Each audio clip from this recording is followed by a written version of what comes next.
موعد مباراة الأهلي والزمالك في السوبر المصري والقناة الناقلة وملعب المباراة. في البداية ما تنسوش اشتراك من لايك للفيديو والاشتراك بالقناة وتفعيل زر الجرس. يستضيف ملعب هزاع بن زايد في مدينة أبو ظبي بالإمارات العربية المتحدة مباراة الأهلي والزمالك في كأس السوبر المصري 2022.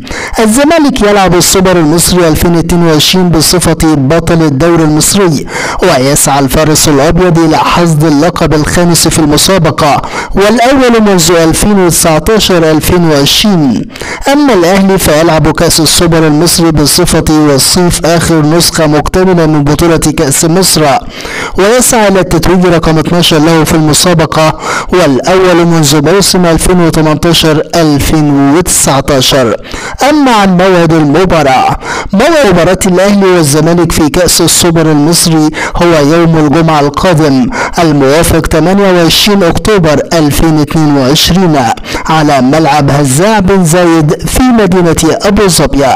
ومن المقرر أن تنطلق صافرة بداية المباراة في تمام الساعة 6 مساء بتوقيت الجزائر والمغرب وتونس، 7 مساء بتوقيت مصر وفلسطين والأردن وسوريا والسودان ولبنان وليبيا، 8 مساء بتوقيت السعودية والعراق والكويت وقطر والبحرين واليمن، 9 مساء بتوقيت الإمارات وسلطنة عمان.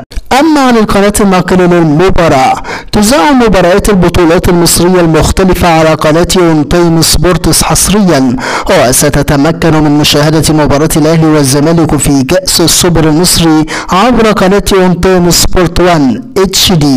كما يمكنك أيضا متابعة المباراة عبر قناة أبو ظبي الرياضية التي ستذيع كأس السوبر المصري 2022 بين الأهلي والزمالك.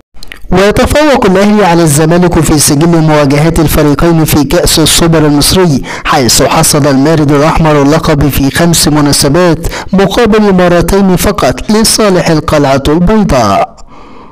متابعينا الكرام، نحن في انتظار نتيجة توقعاتكم عن المباراة في التعليقات، ولا تنسوا الإعجاب بالفيديو والاشتراك بالقناة.